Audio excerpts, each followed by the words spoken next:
Welcome back to Mom Nation Unscripted. Now, a word from our sponsor. Hi, I am Kelly with Olardi, and it is our mission to get toxin-free products into every home and more money into more people's pockets. 8 years ago, we were moms who couldn't stop sharing education on real food, gut health, and fermenting. Over the years, we started paying attention to not only what we put in our bodies, but also what we put on our bodies. Now, as movement makers, we are on a mission to show you how you and your family can live a toxin-free lifestyle. Follow us on Instagram at kelly.liston and at Tamara Manley, and email us at olardiblog@gmail.com to connect. Woo! Welcome to season 2, episode 10 of Mom Nation Unscripted. And we are the podcast that is totally unscripted, talking to you about mom topics. Yeah. So, hey, Katie. Hey, I can't believe it's episode 10 already. I know. It feels like it's been forever because of quarantine. But it doesn't feel like it's been forever that we've been here talking. It doesn't feel like we've had 10 conversations like this. It's so true. It really doesn't. And I think I have that aha in every single episode. So I apologize if I do, but I can't believe every single episode is one more. I know. Well, it's just like we get to come on here and talk with our friends, and it's awesome. It's fun. I love it. This works for me. It does. It does. So, today's episode is going to be really interesting since we're going to be talking about, a mother's love, advocating for your child, what to do when you come up against walls where medically you're being told one thing, but what's happening is something completely different. So it's going to be kind of a different episode than we've been doing in the past leading up to now. So anyway. I'm excited for it. I really am. Too. I think it's going to be one of those meaningful ones that not necessarily everybody will listen to it today, but it's going to be one that when a mom listens to it 4 years from now and she needs some encouragement to advocate for her child, she's going to have some resources to do that. So I'm excited. And a little bit of inspiration. Yeah. I have a feeling we may talk about it. We'll see what our guest Kammy says when we introduce her and when she starts to tell her story. But I have a feeling we might talk about women's intuition or mother's intuition rather. Mm-hmm. Because I really feel like that's really huge, I do too.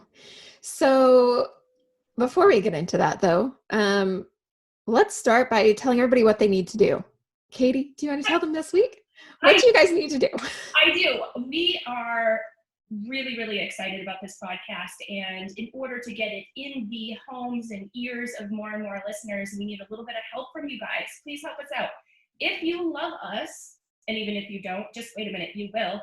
Go to iTunes, subscribe, rate us. Just a 5-star rating will be fine. And what else do we want? Reviews, yes. Yes. Rating, review, right? Yeah. Yeah. Okay. And while you're at it, while you're just on this Mom Nation, helping us out train, you can go Mom Nation USA on Instagram, and you can follow us on Facebook so that you can actually stay up to date every week as we have these come out live. So yes, really trying to grow this audience, Beth. I mean, obviously we feel like we have really good topics and it's, things that moms can plug into and we really like sharing that. But we kind of have a bit of a bigger agenda. Yeah. We have an agenda. Yeah, for sure. So we have, as people that are so in touch with so many moms, we have talked to so many moms that they are in situations where they either need to get out of a relationship or they're in a very not good place, right? Let's just call it like it is. They're not in a good place. And these women kind of need a hand in order to be able to transition their lives into a healthier, happier way of living. And so we actually have a dream of creating communes for moms in every major city across the United States. And these communes are designed to be a home for moms, literally. A home for moms that they are in a transition period and they just need somewhere to stay for 3 months without having to stress about rent, without having to stress about bills, without having to stress about everything as they get their feet back under themselves and as they get just some things in place so that they can take care of themselves and their kids as they transition. Now, a lot of times this might look like a divorce. A lot of times this might look like a separation from a partner, but there are times when a mom might tragically lose her partner.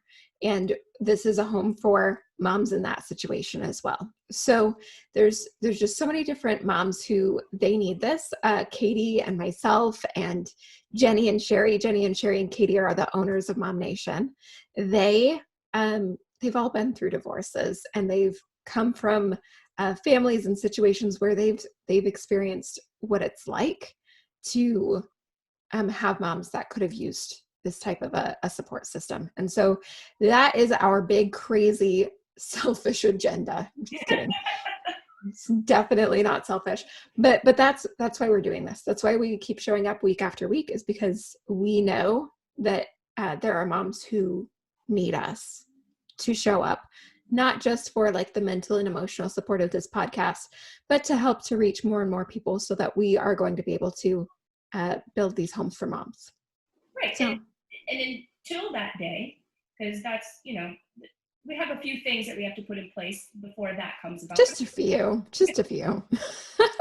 Until that day, we do, and we have compiled over the last several years, resources and different things that moms can plug into. So if you're finding yourself in that situation where the Momnations are not quite built yet, we do have resources that we can offer to you, free of charge as far as we're concerned. I don't know what those resources would charge you depending on the different ones, but for us, the information is something that we could just give to you. So. Absolutely. So, yeah. But that being said, I kind of want to hear about your week this past week, Katie. I don't know that much will have changed since we're all in quarantine still, but go ahead.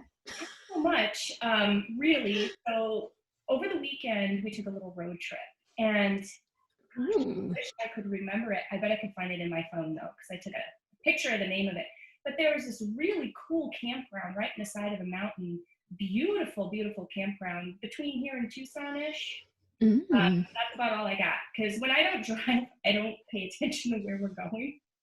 I don't either. Oh my gosh, that's me. Right? We cannot road trip just the two of us, clearly. We could not. We would be in trouble. We get there and I'm like, where are we? And my husband's like, weren't you here the whole time? No. So I found this great new potential campground. So Jenny Cohen, we're going camping. It was beautiful. We had fun. We brought little lawn chairs, little lunch, and a beer, and sat around as a family and played some frisbee and had a little bit of fun. So that was cool. And then all I can think about is what happened after that. And that happened yesterday, and my computer crashed. And I'm just like, me, right? No computer. That's like, I don't know. That's a big deal. Yeah. Exactly. That's a big deal. Oh my gosh. From my house to your house without a car. Right. Well, dang. But you are getting a new computer, you were telling me. Yeah, so I looked at getting? something called a Mac Mini. I don't know if you've heard about those. I hadn't, since my husband just kind of mentioned it to me yesterday, and he's like, well, I think you can still use your same monitor and your keyboard and stuff and just get this new innards. So the innards are on their way, and I'm hoping that it all works like it's supposed to, and I'm not doing this hodgepodge all the rest of the electronics in my house, for the next week. So. Yeah, that's intense. That is intense. That's crazy. How about you? Okay, so you guys might judge me, but oh well. Here we are anyway. So I have been having the quarantine grumps, to say the least, and I'm pretty over it. Like, I am so freaking over it. And so my husband, he was seeing me like go down this like really angry rabbit hole, and he ended up just telling me, hey, I know you've always wanted to go to Bisbee. I just booked us a hotel for this night. And so on Saturday we went to Bisbee and we stayed in a hotel. Now nothing is open, but we got to get out of town. And so we actually stayed in the Bisbee Grand Hotel, I think is what it's called. And so if you're not familiar with Bisbee, it is a city or a town down here in Arizona. It's right on the border of Mexico. And it's built like into this like super tight valley mountains. All of the houses are like cut out into the sides of the mountain, basically. And it was an old mining town, and it's supposed to be super haunted. I was going to say, did the ghost come and visit you? Okay, so I was so freaked out because I like Google it because I'm like, are we staying at a haunted hotel? If we were indeed. But the ghosts at this hotel are apparently just like super chill. They'll like move your towels and they'll mess with you that way. Chill ghosts. Yes. They're not like mean, creep you out ghosts. But I left my kids' room to go to the room that my husband and I were staying in. And I'm like walking out of their room, and of course their room is like totally crazy. So they're staying in like a covered wagon with a bed in the bed of the covered wagon. And so I'm like walking out of the room and I'm like, don't see a ghost, don't see a ghost, don't see a ghost, like do not see a ghost. And my daughter pops her head out from under the covered wagon cover. And I about had a heart attack. And I just like went back to my own room and just wanted to cry because it scared me so bad. I did not see a ghost, but man, it might have not even been as scary if I did, because I was just so worried about seeing a ghost this whole, one night that we were there. But I loved Bisbee. Oh my gosh. I cannot wait to go back when things are open. Yes, when things are open. I'm so glad you were able to get away, though. I bet that was nice. Like, just different scenery for even a day, Yeah. Well, and like, what I thought about is that like everybody, I'm not saying that we shouldn't stay home. I'm not saying that a lot of things shouldn't be shut. I am a fan of schools being shut down right now, personally. And I sat there and like we weighed out the risks versus the benefits of staying home versus going somewhere. And it was worth the risk. Like it was worth going somewhere for my mental health. And so anyway, that actually feeds perfectly into what we're going to be talking about today. Nice. We're going to be talking about benefits versus risk, and making really good decisions. So hi, Kammy. Hi, ladies. Welcome. Thank you so much for having me today. I really am honored that you asked me to join you. Yes, I'm really excited for this conversation. So, Katie, you know Kammy better than I do. Do we want to have her introduce herself, or do you want to introduce her? Let's have her introduce herself. Okay. Go ahead. Kammy. Well, I'm a mom of 3 and a half. I have a stepson that's actually a freshman at U of A this year. So, so an interesting freshman year for him. But my other 3 are 10, 8. Well, one's going to be 8 tomorrow, and 6. So my story is mainly about my 10-year-old, but it impacted the entire family. So it wasn't just him. It's been a couple years of a journey, but basically began when he was 5 years old, and he was so ill. Anything for him to be a happy, healthy kid again. He was coughing all night due to uncontrolled allergies and asthma. We had to keep him indoors all the time because when he went outside, he would just have trouble breathing. He was basically allergic to everything outside. When we took him to the allergist, his back lit up like a Christmas tree and he just screamed. I mean, and the allergist was like, he needs a mask when he's outside. No animals at all. He can't touch grass. We tried everything holistic. We did diet, vitamins, rubbed oils up and down his spine, put him in the shower to breathe. And there was just nothing I could do. He ended up with pneumonia, high fever, this is him when he was really sick, and ruptured eardrums due to uncontrolled allergies and asthma. And they basically told me he was going to be in the ER if we didn't put him on a medication to control it. So I, as a frightened and freaked out parent, I did what they recommended. Because basically they said you're going to have to walk around with an EpiPen all the time.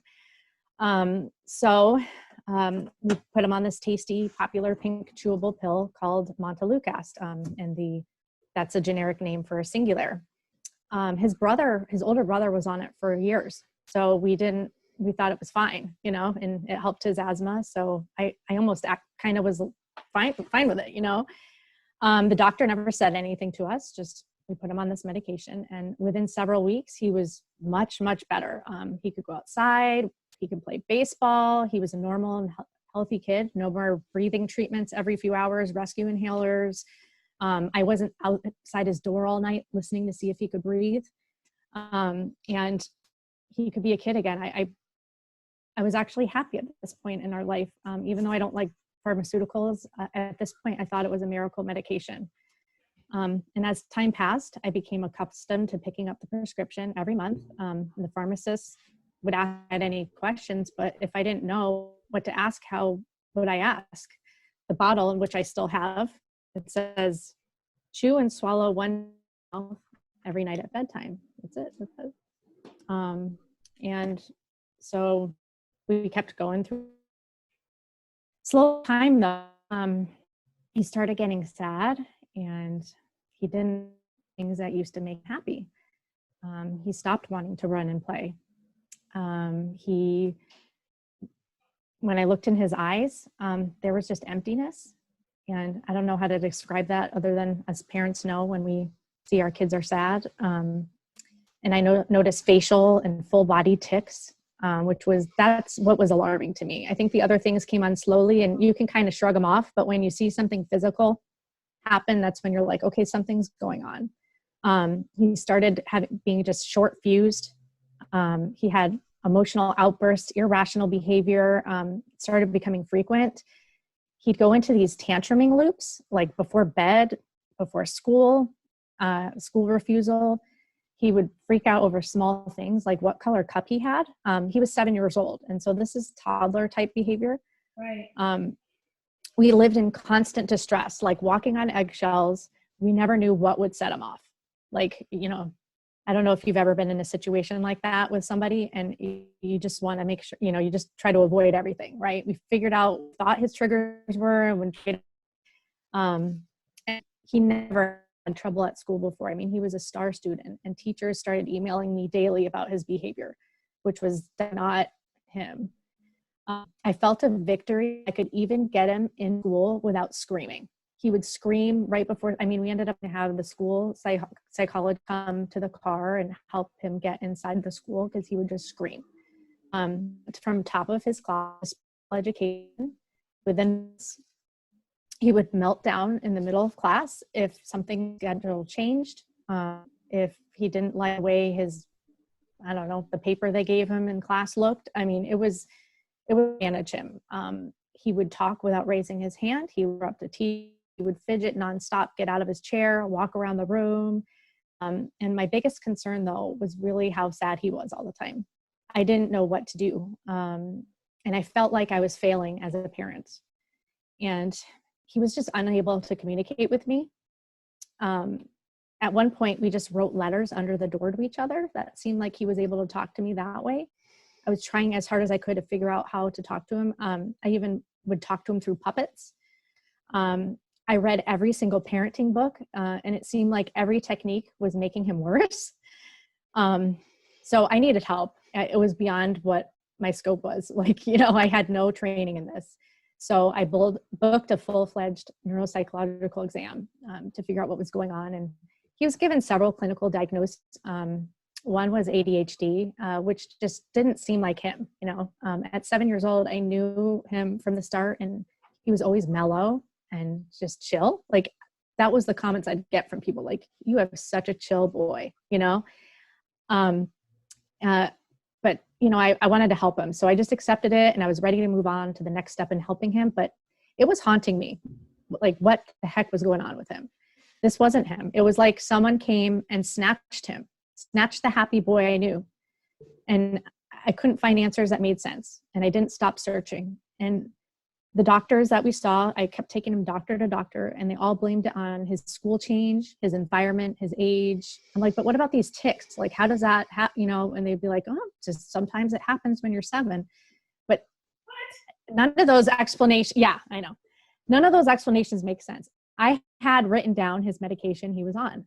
single eval, and nothing they said I agreed with, but like I said, I just wanted to get an IEP at school so we could have assistance at school. So I didn't stop researching, and I reached out to an asthma support group on Facebook because I'm like, gosh, now he's got a couple things going on, how do you manage both these conditions? And when I said what's going on with my son in an asthma group, I found a thread from a mom in Australia talking about the effects of Singulair, Montelukast, and the article title alone was what I needed. It was my aha moment. That was it. I knew that was it. And I actually was a little relieved to find out it was a medication. I'm like, awesome, just stop the medication and he'll be better. Easy enough, and there was also this support group for the medication. I'm like, oh my gosh, there's 5,000 people that have had adverse reaction to this. What's going on? And both of his doctors, his pediatrician and allergist, both were like, stop that. Those are the side effects. Stop the medication. So we did. But the side effect group was telling me, you need to sleep. He's been on it several years. He's having neuropsychological side effects. It might shock Eddie. But I was listening to the doctors. And actually at that point, I was kind of like nauseous giving it to him anymore. I'm like, ugh, So we just stopped giving it to him. And after we stopped the medication, some things did seem to improve. It was like this dark cloud was lifted. I could see him back, like the twinkle in his eye came back. And this is a picture of him just a few days after we stopped giving it to him. You could see he's there. Some of the pictures from times, I can't even get it anymore. I mean, he's just, it's sad. Like you can see he's just sad in every picture. And that was the first I saw his dimple come back. We hadn't seen his dimple for like a year. Other things, and he started having her nightmares in our room, screaming, and the vivid descriptions he'd give us were like, there's no way this kid ever got those ideas in his mind. And they scared us adults. His rages were inconsolable. I mean, he had awful anxiety. He thought people were laughing at him. I mean, I was at the school. I would volunteer at the school just to make sure and keep track of him. I know the teachers knew what was going on and were looking out for him. And by the way, his school was so supportive during this. They were fantastic. I couldn't have asked for more support. They were amazing. And I think when you go through something like this, you just need to be honest. And I made appointments with them. I was telling them what was going on. They'd come volunteer at lunch. And so, but anyways, he thought people were laughing at him. And I was like, there's no one laughing at you, buddy. And for weeks, we didn't know if we needed to check into an inpatient hospital. The group told me, like, look, just give it time. Don't go in there. They're going to put him on all these other drugs and make it worse. And at one point we buckled him in his car seat in the garage and just sat, because we didn't want him hurting himself or anyone else. I mean, we didn't know what to do with him. He was just screaming, raging. It's like he wanted to get out of his own skin. And his hyperactivity in school worsened. The teachers were like, I thought you stopped the medication, but he was going through withdrawals. We didn't know he was going through withdrawals, and that's what it was. He was sensitive to touch. He developed an extreme auditory sensitivity, like he could hear a clock ticking 2 rooms over, and that's what was setting him off at school. And when I took him to the doctor, he could barely get through the point. He would just scream the entire time. And the doctor just was like, oh, I think he has ODD, like oppositional defiant disorder. I'm like, this isn't ODD. This is drug-induced academia.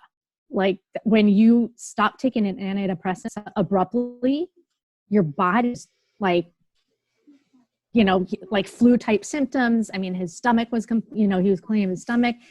I mean, it was just frustrating. One was saying to me, but that did help.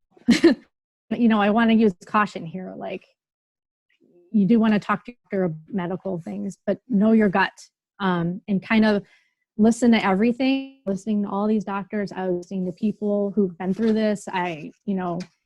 kind of was taking what I thought was best to help him. And so there were awful things that happened during months coming off that I can't even discuss. You know, he's 10 and I want to help his privacy here. But just know it was like a movie, and the family suffered. And it was, and this heightened amount of behavior continued until we quickly intervened. And I'm afraid if we didn't do anything, he would still be in that state. I mean, it's been 2 years, but time is what we've seen in the group is it helps the most. But we realized that he had a chemical sensitivity he developed from the medication. I don't know what it did to his body, but now he's sensitive to any type of ingredients that are remotely similar to it. There's some ads that they use, like mannitol, sorbitol, things like that, to just inactive ingredients to mix with. And we found that a lot of foods have those in it, a lot of like supplements. So people tell you, oh, try this vitamin. I'd give it to you, would like relapse. And we found that we have to be careful with all those things. But luckily the group told me about that. And they said, you got to be careful what you give him. And so he's had severe psychosis from pyridine, glutathione, which is a vitamin B vitamins, additives, preservatives, MSG, over-the-counter medications.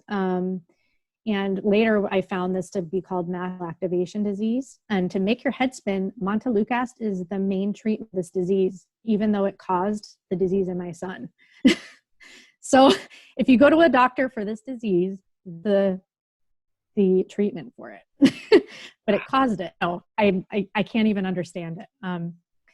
So anyways, we've thrown everything under the sun at this problem to get him better. And slowly through time and treat, he's come to us. And I'll show you pictures just to highlight. This was about 4 or 5 months after we stopped giving him Singulair. Your brain's not supposed to be red there. This is called a key. It's a brain map. It's like heightened free. And then this is the ADHD. His brain just wouldn't stop. You're not supposed to be red like that. I would remember, I can't touch, my brain won't shut off. And he would even bash his head just for his brain to, and like you can see looking at those maps, what was going on. So we did 80 sessions of neurofeedback. It's when, it's kind of an alternative treatment for ADHD where they have you watch a video and you control it with your mind, turning it off and on. And I don't know about it, but then it freaking worked. It brought him back to us. And it was pricey and time consuming, and it took a year, but it brought him back to us. And he's lost the ADHD diagnosis. And he also did some light and sound therapy to get rid of that auditory sensitivity. So now you could have the music blaring and he won't freak out. And we found the pitch of his sister's voices were what the area that was bugging him the most, and he sensitized that, and so he's fine with them talking. Before them just even talking was a trigger. And I didn't know any of this until we did all this testing later around. That was why, and I want to say, if your kids are try to figure out why, right? Shut down the lights. It might be the lights in the room. They might be too much, or just give up. And we've done infrared light therapy, hyperbaric oxygen treatments. We even bought a tank here, neurotransmitter testing. So neurotransmitter testing is interesting, right? Because if you go to a psychiatrist, they'll try to put you on an SSRI, and they don't test you though to see where your neurotransmitters before. What if your serotonin level was too high? And that's what Tyson's was. It was too. So if they had prescribed an antidepressant, he could have gotten serotonin syndrome because his serotonin was already way too high. Now, I don't know why they aren't concerned with other neurotransmitters and why they don't have treatments for those. And my son was lots of them. And so this functional doctor, she's actually helped a lot of people in the support group. She put him on several different supplements that didn't have those additives in them, thank goodness. And those brought his happiness back. I saw him just happy all the time, smiling. So those helped. It was basically like a mesh of different things. And then a year after, a friend actually in Momnations strongly encouraged me to see this integrative neurologist. And she found him to have a immune system dysfunction. Basically, he has strep, and he can't get rid of the strep in his body, and it's attacking an area in his brain, the basal ganglia, I guess it's called. And so she thinks, and the immunologist that we see thinks, that this basically what ignited the fire in his body and caused his immune system to just go haywire. And so he does need IVIG. It's an immunoglobulin therapy. It's from donated asthma. And our insurance has denied it 3 times. We've looked 3 times. And now the doctor that he sees can't do anything more. We're trying to see if another doctor will order it. So that's where we are with that. And it's called, this type of immune system dysfunction is called PANDAS. A lot of children in the support group have come down with this condition. We also recently found out he has heart involvement, just as secondary to his body fighting so hard. Prior to this medication, he was just a kid with horrible allergies. And I can't blame it on everything, but it really, I don't know. It's been 5 years since he took it, so I don't know what would have happened to him, but I don't think this would have.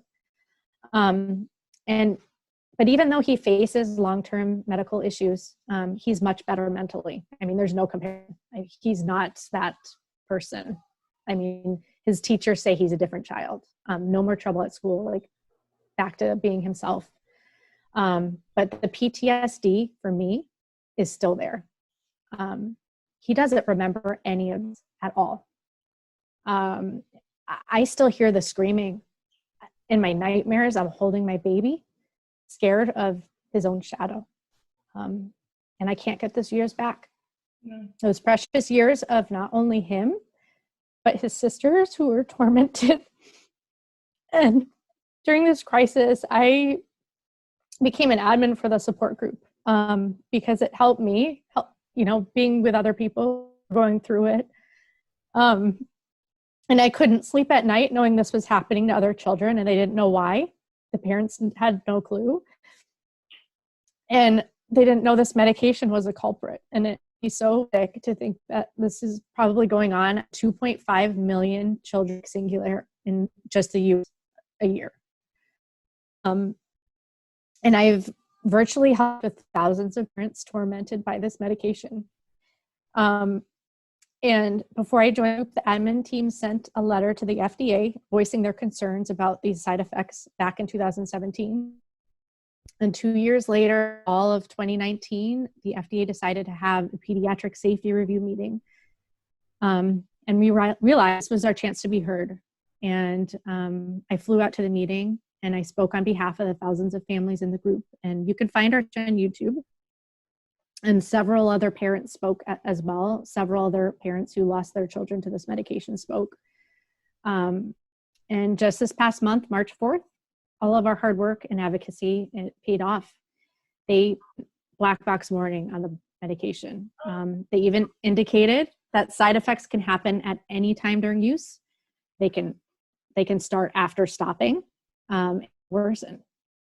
And they recognize withdrawal, and that for most people, the benefits do not weigh the risks. And they took allergic rhinitis for the prescription off.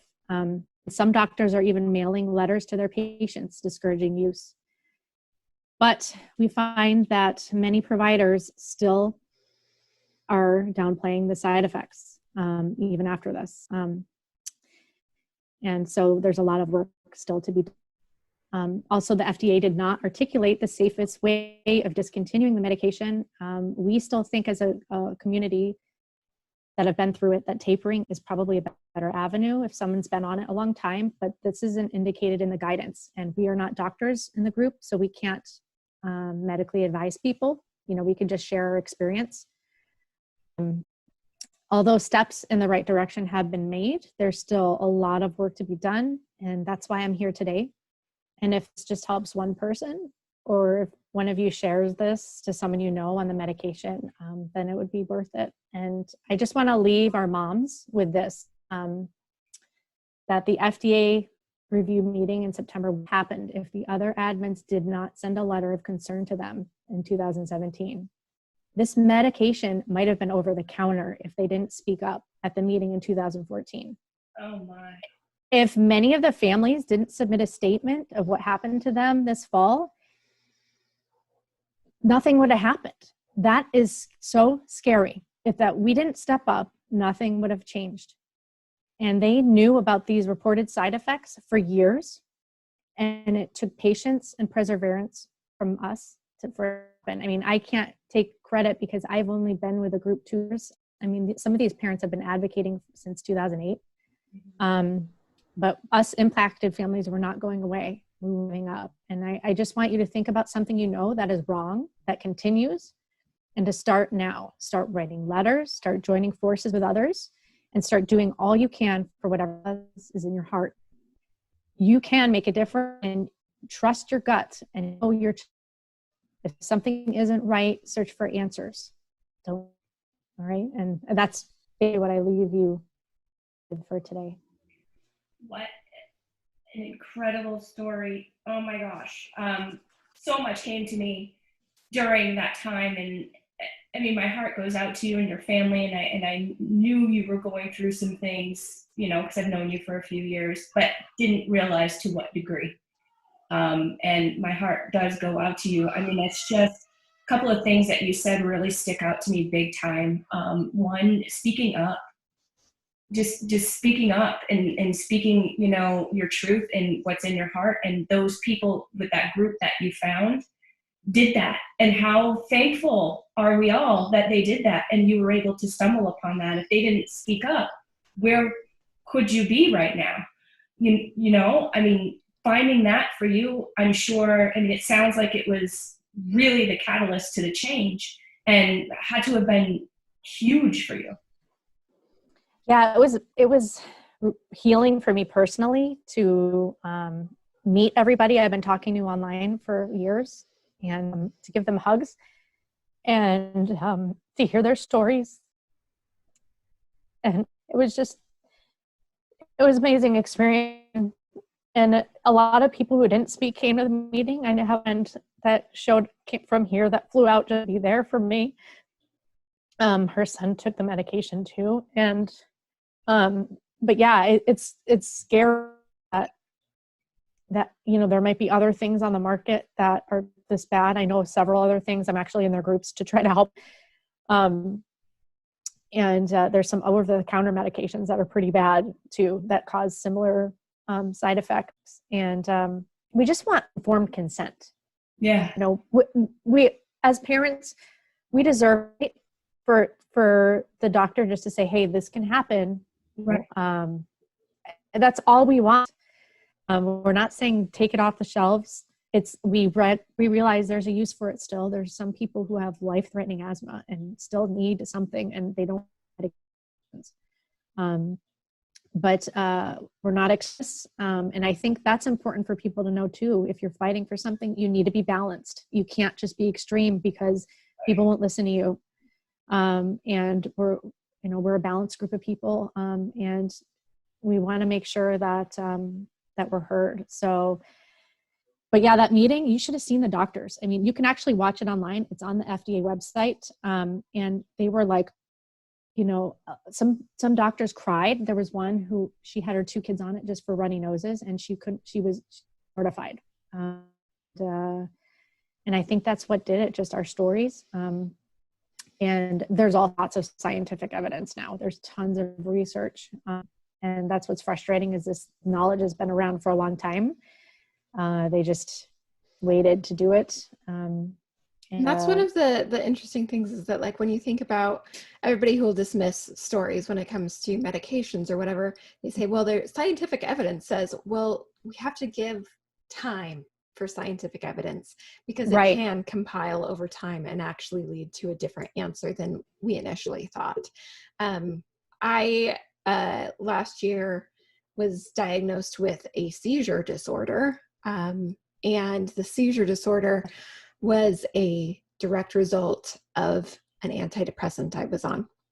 And I had asked my doctor and asked 2 different other doctors who came in the room at various points when I kept going to the doctor and being like, guys, something's not right. Something's not right.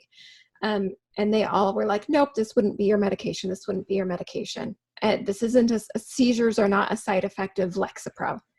And then I ended up getting an MRI. I ended up going to a neurologist for a few months, and the neurologist put me on an anti-seizure medication, which worked for stopping seizures.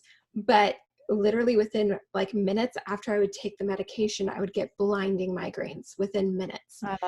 And the neurologist told me, no, that wouldn't be from the medication. And you just must have a migraine disorder as well. And that's when I was just like, all right, I'm done. And I ended up transferring my care to a naturopath. And during my very, very first appointment with her, she looks up my medication and she goes, you know that seizures are a side effect of your antidepressant, right? What? I said, nope.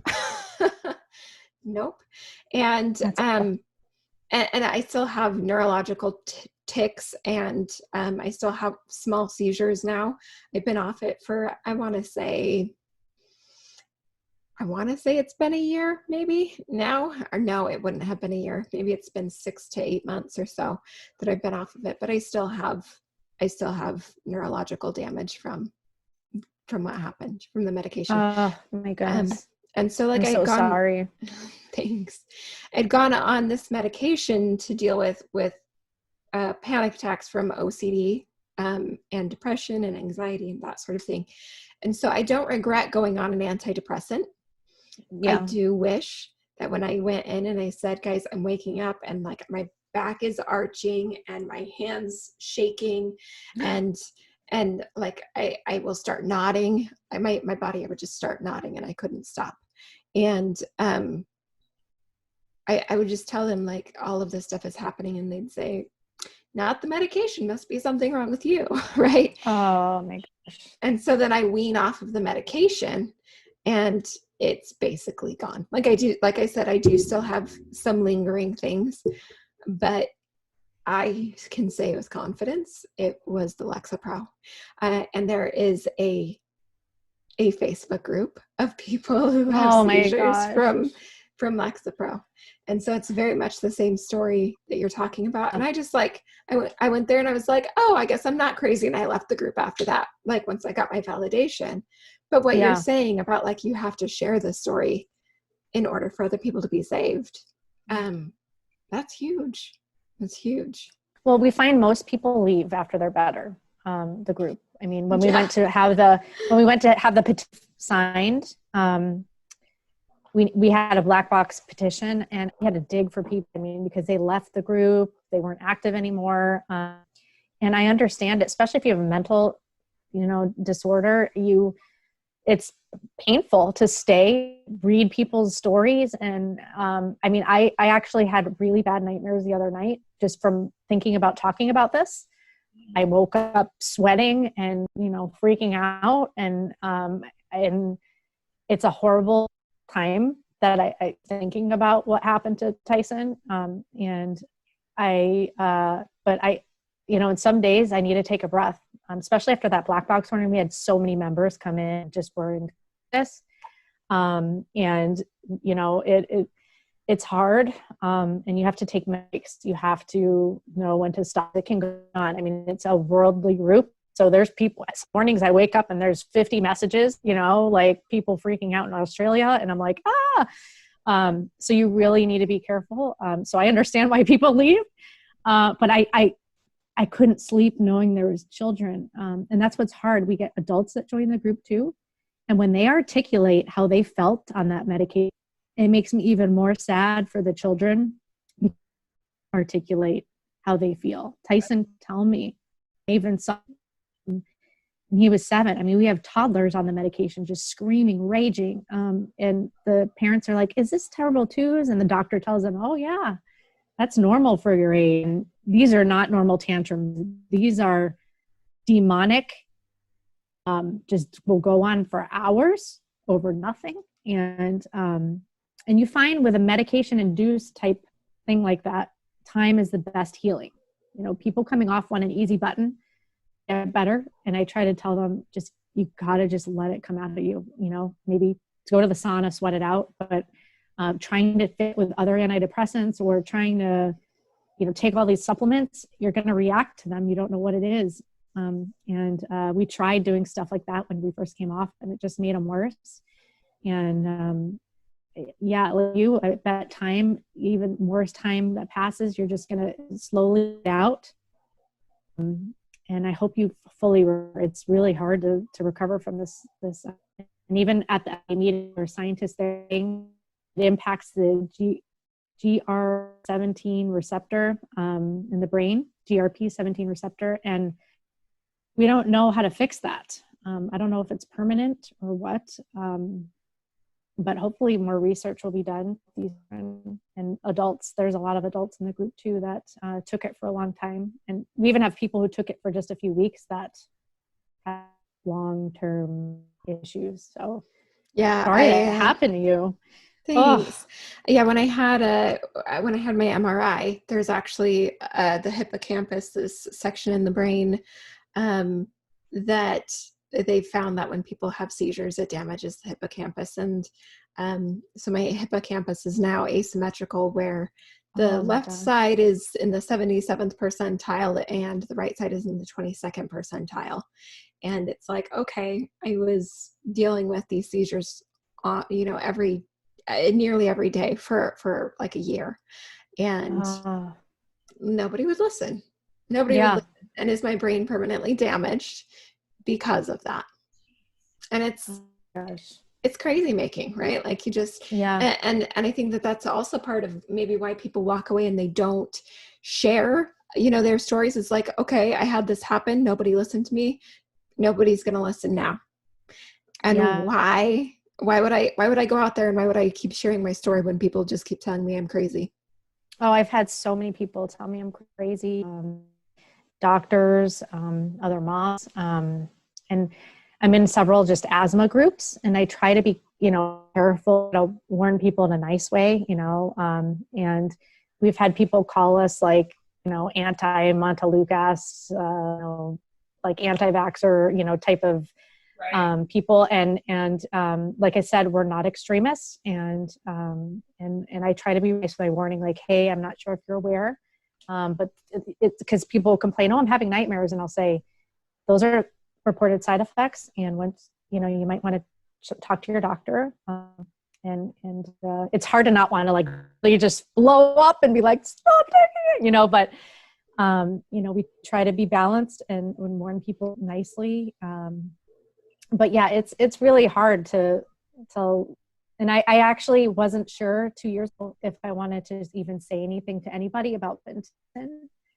But then I felt so many people saw him raging in public, and I felt like people were probably more understanding if they knew why. And after I did share around, it was definitely beneficial. People were supportive. I don't think I had anybody say anything negative at all. You know, I thought I'd be judged for him on medication. But like, you know, for my story, he was pretty sick when we decided to put him on it. But there was no judging. I mean, it was all, I mean, if people judged it, me, but it was all supportive. So I do want to tell people, don't be afraid to reach out to your friends when you have something going on in your life, because you can't do it alone. I mean, you can't, it's too hard. And you need someone to talk to. I could just deal with this all day long and not have like someone outside of my house to talk. And I lost everything. I couldn't work anymore. And I still can't. It's just too hard with the whole issues. And I put my priorities in places. And I realized just being a caretaker is the most important. And it's hard with this illness because it waxes and wanes. He'll be great for months, and then all of a sudden it'll be difficult again. But for the most part, this past year or two, he's been good. There's some physical issues, but there's no comparison at all. I mean, we couldn't leave the house. I mean, it was bad. I think some people even my mom visited me from Connecticut, and she, we talked, didn't know until she came out here. She's like, I had no idea what you were dealing with until I saw it. It was like he would slip out of his mind. He would get stuck and slip out of his mind. And like I said, he doesn't remember any of that stuff, which is great. But I don't know. It's like, where did he go? Right. But, and he's not alone. I mean, there's 11,000 people in the support group, and there's probably a lot more out there that have no clue. And, PANDAS. I'm just at the point where, how did in both of your situations, that's two, how did you ladies find the courage to demand answers, to demand, no, look, I'm not nuts, there's something not right here?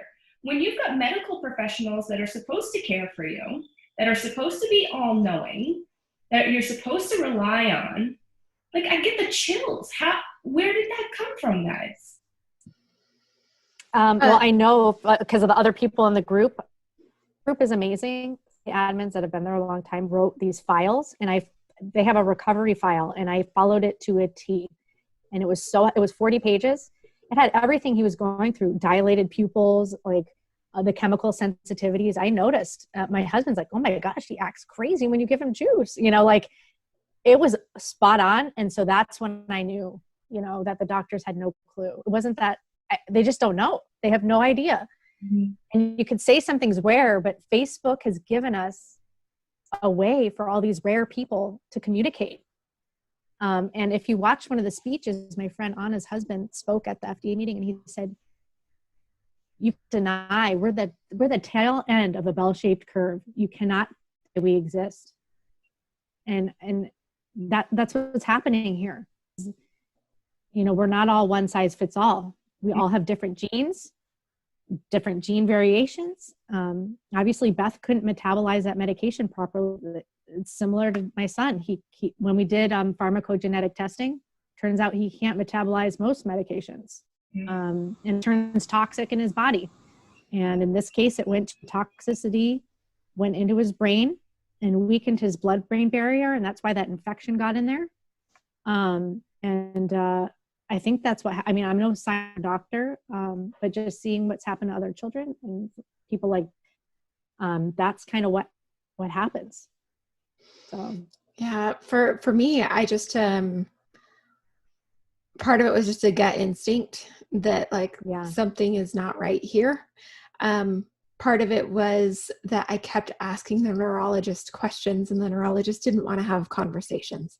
That everything was, don't trust medical marijuana, because medical marijuana, it's the only thing that was making it so I wouldn't have seizures. That's awesome. And so he had told me, like, no, don't do that. It's untested. It's unproven. You need to just trust medicine. And it was so frustrating because I'm like, okay, but it works. It actually works. And so, I would eat one edible, and then in the next, and then I wouldn't have a seizure for 2 weeks. Wow. And awesome. Yeah. And it was honestly, it was just like, I would be going from having seizures at dozens of times a day to That's nothing. Horrible. Just off of one gummy. And so, and so he told me not to trust medical marijuana, and I was like, okay, red flag right there. And then the other thing was that I had said to him, like, okay, my MRI says that I have hippocampal asymmetry. And so I'm the kind of person where I don't just like take whatever answers come to me. Like I go and I read the studies on it.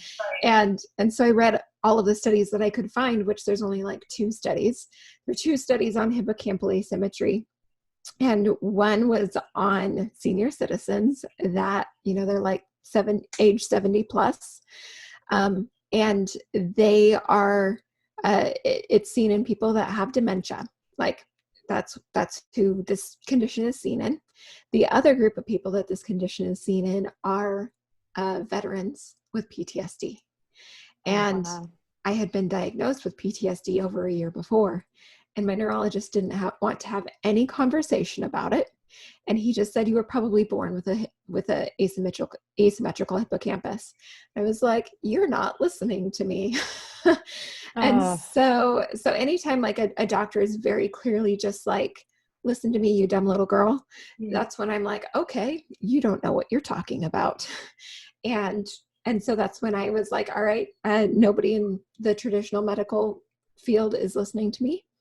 Who will listen to me? And so that's when I went to a naturopath from the networking group that I had been in for a year or so. And yeah, very first appointment, side effect is seizures. So. Wow. I'm glad you found someone to help you. I would say that is a takeaway too. That's the hardest part of thing similar to this is finding the right care. Yeah. I still struggle. I've had people with bits and pieces of his issues, but he's got a lot going on. I don't have somebody that can manage it. I'm managing, that sees a whole picture. And even talk the singular piece. No one will talk about the singular piece with me. His neurologist talked to me about the infection piece because that's what she deals with, but she does not, she'll listen, but they ignore it. They ignore this happened to him, and it did. And it was his trigger, and he was fine before he took it. And it was what caused a lot of this. And people ignore it because they don't know what to do with it.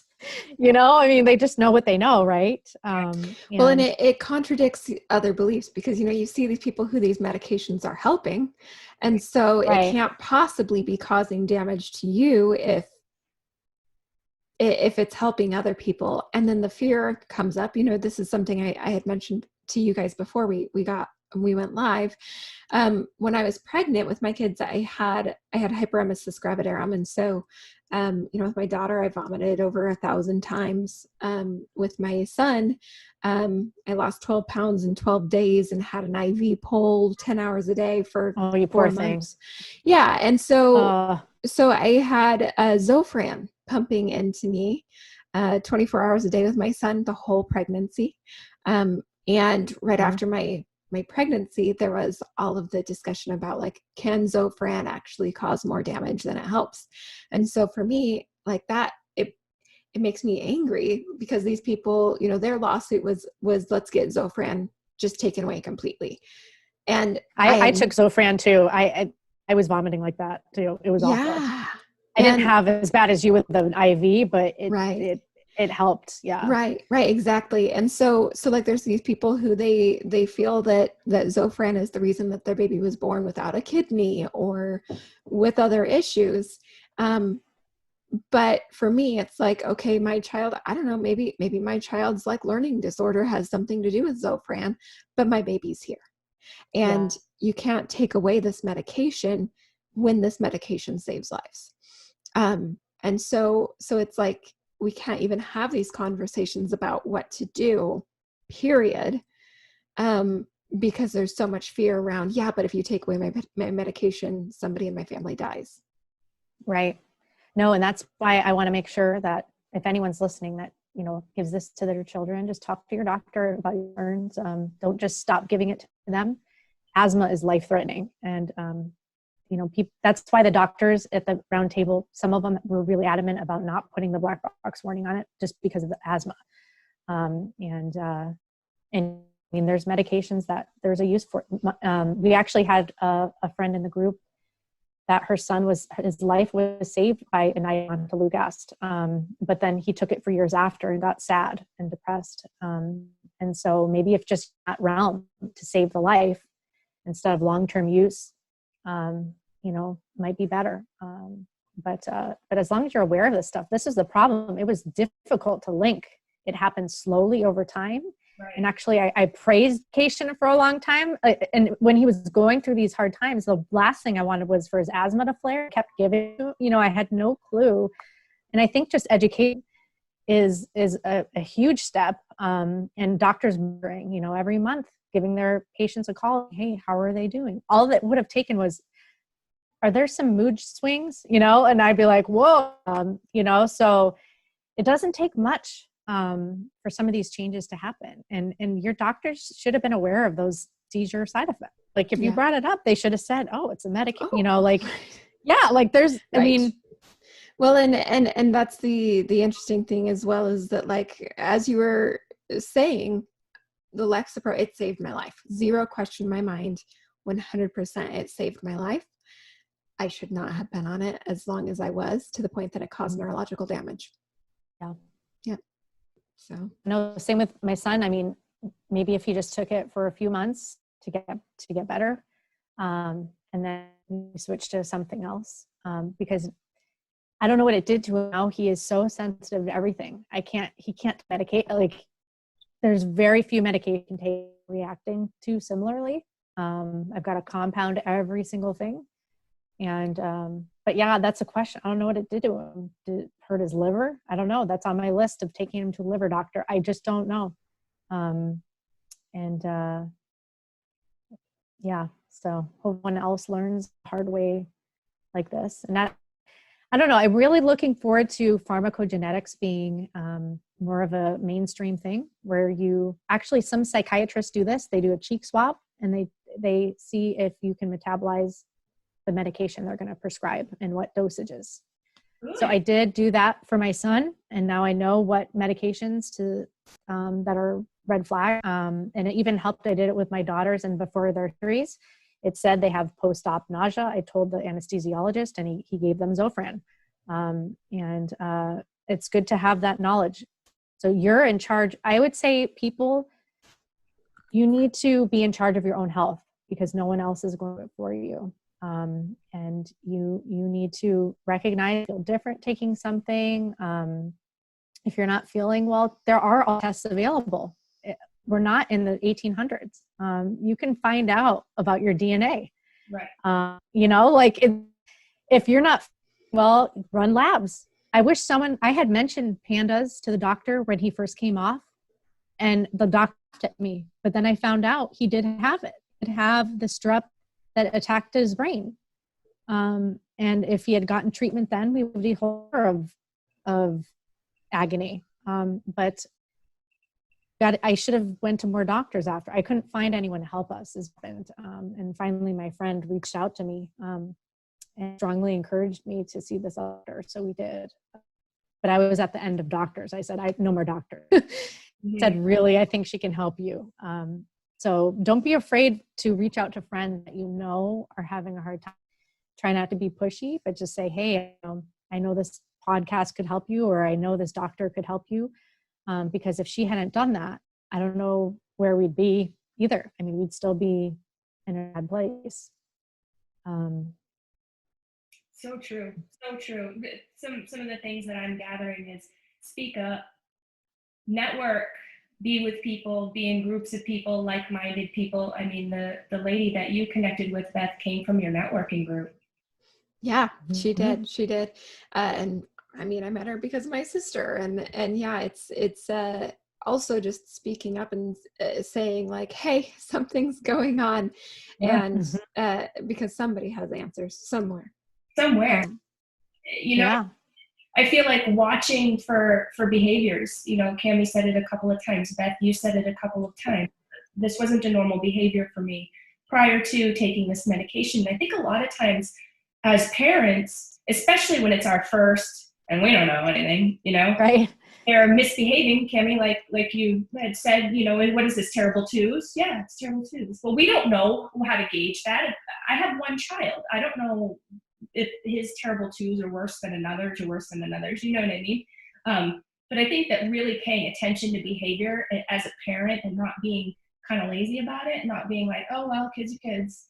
And really looking at those details is where, I mean, you know your kid best, right? Better than anybody else. Like my kid better than his own father knows him. It's like, pay attention to those details. That intuition that we have, that we mentioned at the beginning of the podcast when I said, hey, I think we're going to talk about intuition. I was being intuitive at the moment. But really, intuition is there for a reason, you know, and I 100% wholeheartedly trust my intuition, and I think others should as well.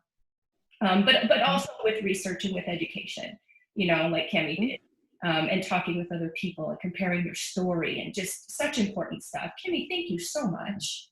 Thank you for having me. I really appreciate it. I hope this helps somebody, and it was nice to talk about it. You know, I keep it locked up in a place, and it's good. It's good to talk about it.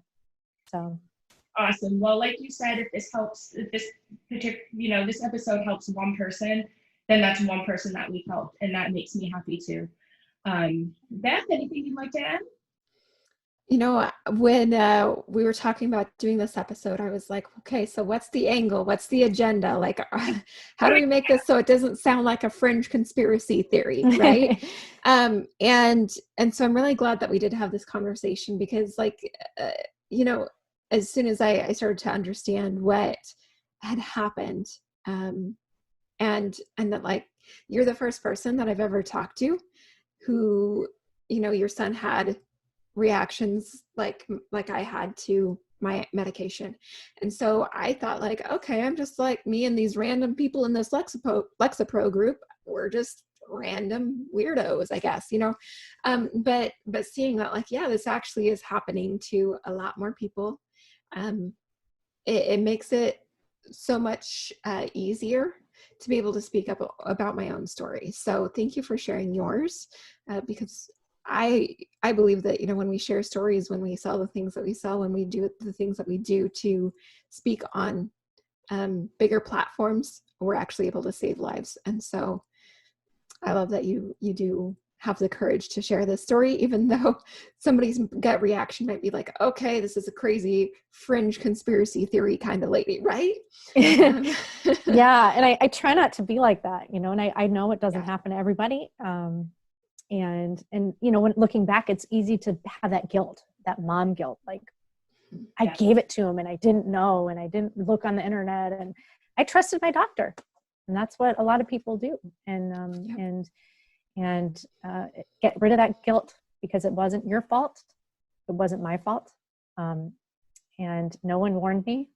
I had no clue, and hopefully now when people pick up that prescription, the pharmacist will ask them, if it's on the box, you know, you'll see it right there, and the doctor will discuss it with them before. And hopefully something happens with Lexapro too, where there's more warnings given throughout the use too, or maybe it's just more, like you said, short-term use to get someone out of that black hole, you know? Yeah. So. Absolutely. Awesome. All right, ladies. Well, it has been a wonderful episode. Again, Kammy, thank you so much for sharing your story. And I truly do think that this will save a life, Beth. I truly do. So thank you all for being here today. Thank you. Bye. Bye.